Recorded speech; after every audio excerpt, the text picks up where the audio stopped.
Hello. Today we're going to be talking about partial fraction decomposition.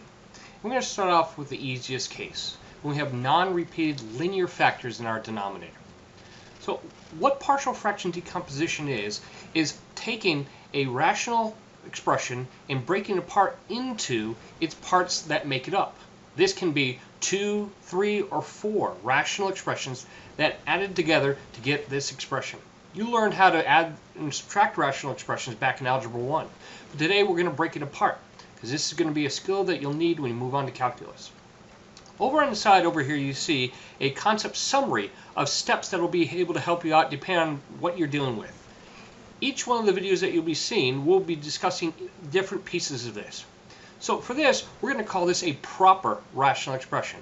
It's proper because the degree of the numerator is less than the degree of the denominator.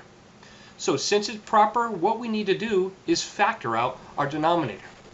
The denominators will always factor into linear or prime quadratics. Because this is a quadratic, it's going to be factorable in this case. So when we break it apart, our numerator is still x plus 11, and our denominator factors into 2x plus 1 and x minus 3. What this does is it tells us, actually, looking at these denominators, what two denominators would be the two fractions that we have to look at. The first fraction will have a denominator of 2x plus 1, plus the second fraction will have a denominator of x minus 3. What do we put up top? Well, we're not sure what we need to have up top, so that's going to be our jobs. But whenever you have a linear factor in the denominator, you put a constant on top. Since we don't know the constant, we're going to use some capital letters. So I'm going to call this A and this one B. By the time we're done, we'll be able to figure out what A and B are. Now when we look at this, you see a lot of variables. Well, our job is going to be to solve this. And when you remember back in Algebra 1, you solve rational expressions by multiplying both sides by the LCD. What it does is it eliminates all your denominators. Well, LCD turns out to be 2x plus 1 times x minus 3. We multiply that on both sides. This left-hand side simply becomes x plus 11. And the right-hand side, the 2x plus 1 would cancel out with this 2x plus 1, and we'd be left with a times x minus 3. Plus, this denominator would cancel out with the x minus 3 here, and you'd be left with b times 2x plus 1. Now we're going to distribute this right-hand side out. So x plus 11 equals ax minus 3a plus 2bx plus b. You might say, well, we got a lot of a's and b's as x's in there. But what we're going to do is we're going to put like terms together. So x plus 11 equals ax, and 2bx can go together. If we factor out the x of those, we get a plus 2b times x.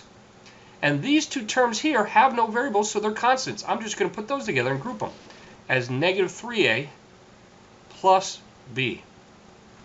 The reason why this is important is, in order for the left and right hand side to be equal, this term right here is our linear term, must be equal to this linear term, which means that our coefficients must be equal. So the coefficient of this x is 1.